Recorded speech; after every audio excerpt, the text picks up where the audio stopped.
Hey ladies and gentlemen, welcome back to the channel. As always, it is Nick here, back with your daily crypto news and analysis, and today we are going to be talking about QNT or Quant network. So sit back, relax, and before we fully jump on into this video, I do just want to ask guys to please leave a like on this video. It does help the channel grow immensely, and of course I always do greatly appreciate it. And if you do find any of the information in this video valuable, useful, or interesting in any sort of way possible, definitely hit that subscribe button and turn notifications on to never miss a future update.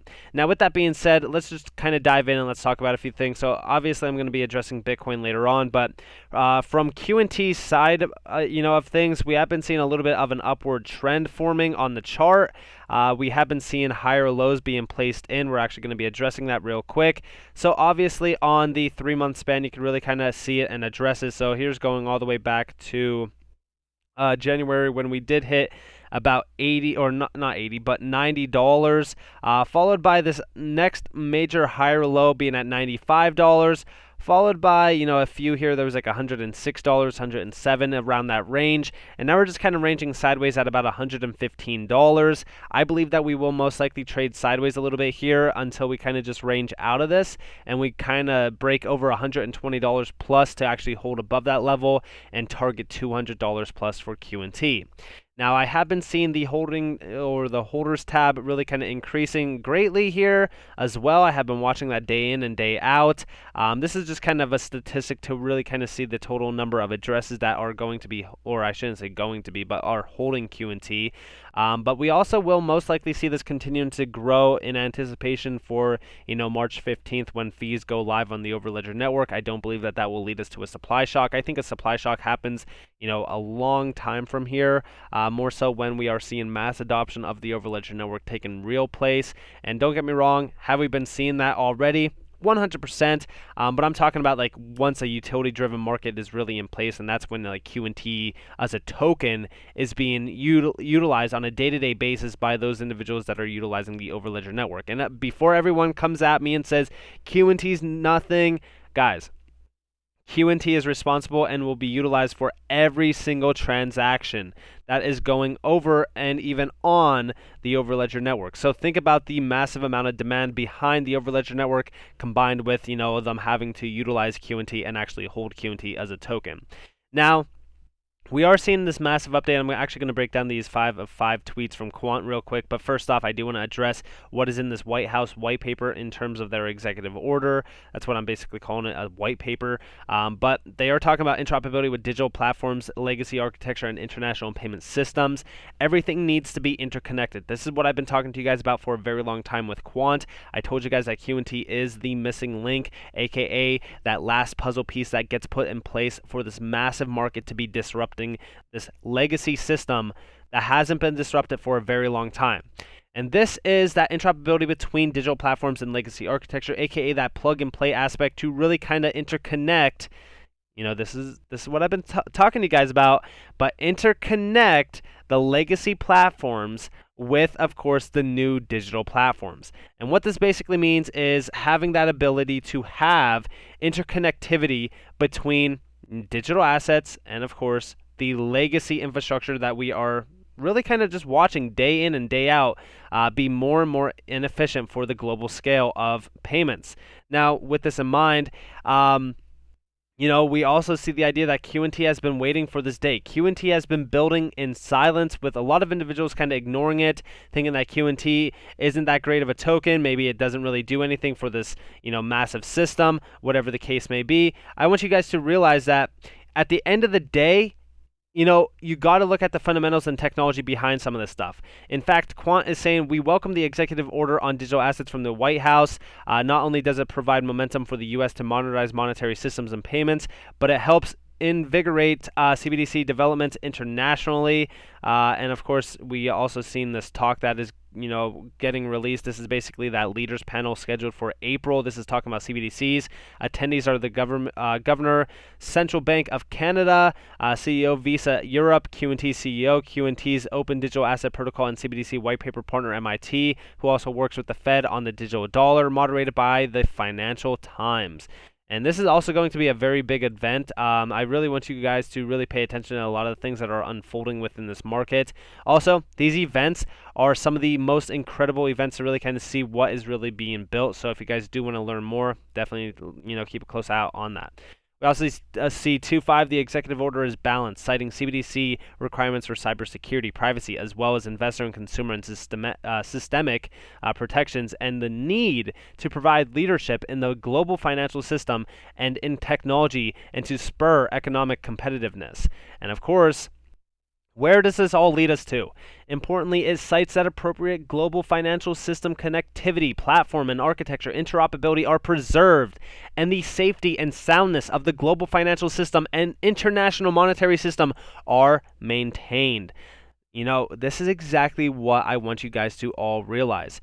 And they're even saying, this executive order is strongly meshed with Quant's approach and roadmap to, product development for secure smart contracts, interoperability, enterprise-grade security, and privacy, and use cases for digital asset traceability for ESG. This is exactly what I've been talking to you guys all about. It is incredible. It is, and this is also something that's incredible, by the way, probably because they wrote most of the executive order so refreshingly similar to language. It's like it's cut and paste. Quant has such a big, massive role in this major new system. I want you guys to realize where interoperability stands. Finally, the executive order seems to make the question of CBDC implementation one of when rather than if. Guys, do you see what is happening right now within this entire market? Cryptocurrencies are no longer, they're no longer being speculated. They are being adopted in. They are being fully ushered in. And we are seeing this happen even with, CBDCs. CBDCs are the biggest key to this puzzle.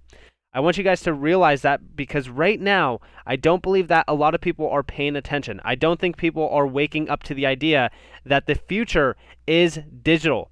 And the future is not going to be, it has to be interconnected. Interoperability is going to be the biggest key component for the future of this massive market. Okay? All of these DLTs that I talk about on a day-to-day basis, as they are being ushered in, as they are being adopted in, there still needs to be one key player, the one piece of the puzzle that is missing, and that is interoperability. And I do believe that QNT will be at the forefront for this issue. QNT, the only crypto with Binance UK in Innovate Finance. Some members include Swift, HSBC, Deloitte, even HSBC, Visa, Citi, Deutsche Bank, Google, EY, PayPal. These are huge players, guys.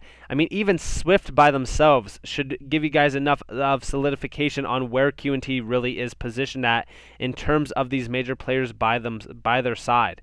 I mean, it's absolutely crazy, and it is the only crypto, with Binance UK in Innovate Finance. It's insane. You got to realize that QNT is playing a vital role. We also see here, our chief product officer says while ERC20 tokens are designed to deployment on the Ethereum network, QRC20 tokens will be blockchain agnostic and work across multiple distributed ledger technologies. Do you guys realize how massive this is? Like I said, even this tweet here, please take a moment to understand how insane this is. People need to comprehend this. I mean, this is being able to I mean, just understand the sheer amount of innovation that is happening from Quant's side. Okay? ERC20 tokens are only designed for deployment on the Ethereum network. But this is something that could be deployed across all DLTs. I mean, this is so huge. This is that interconnectivity that I want you all to realize that is being built. It's already here.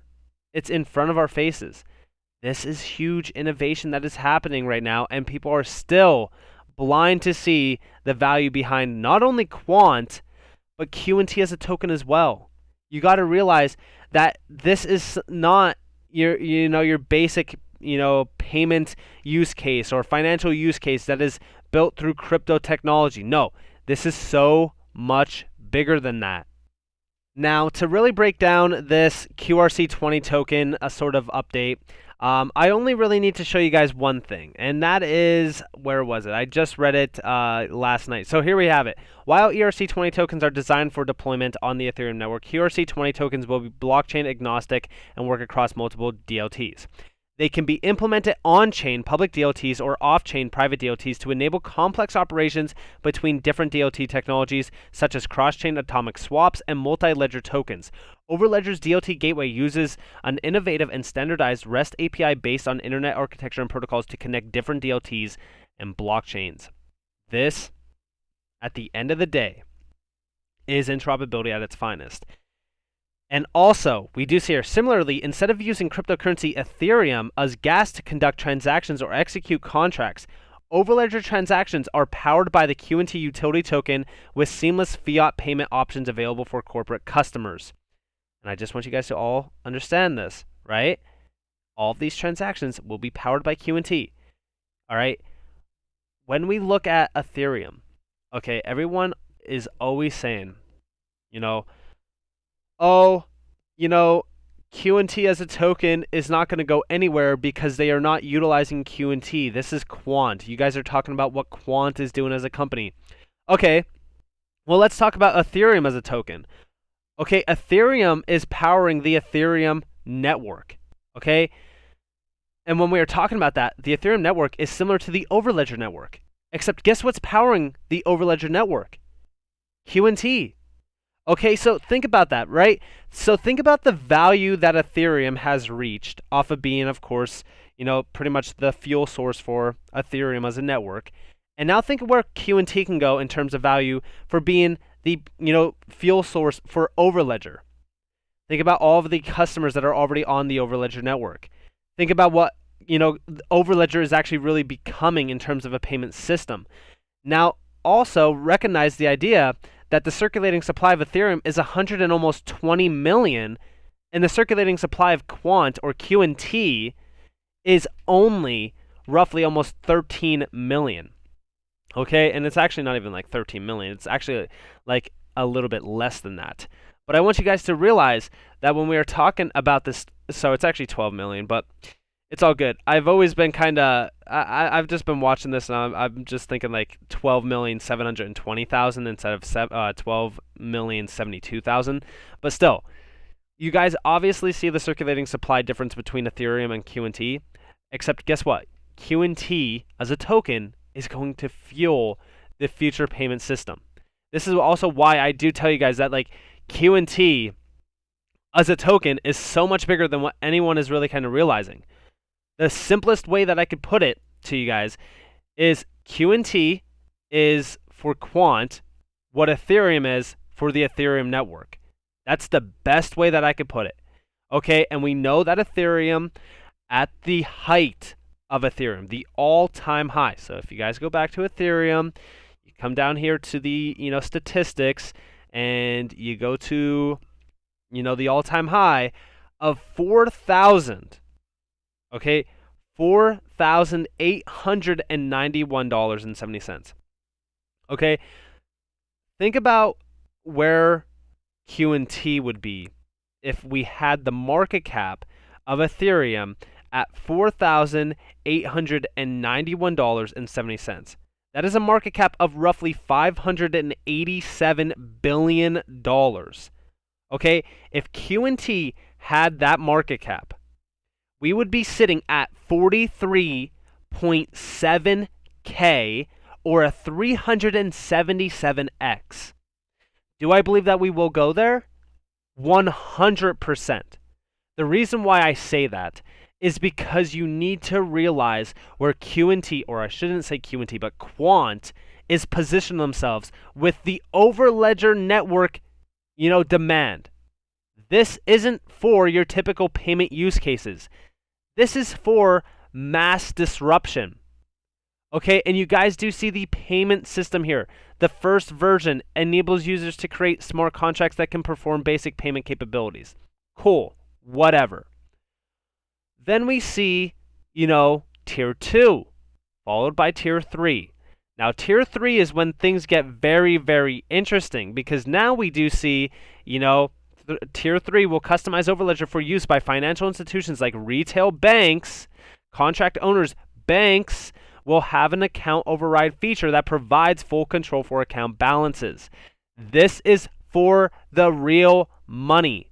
This isn't your typical use case that is for finance or money-driven use cases. This is for massive amounts of money use cases. This is interconnectivity and interoperability between all networks, between all banks, financial institutions alike. This is the future digital system.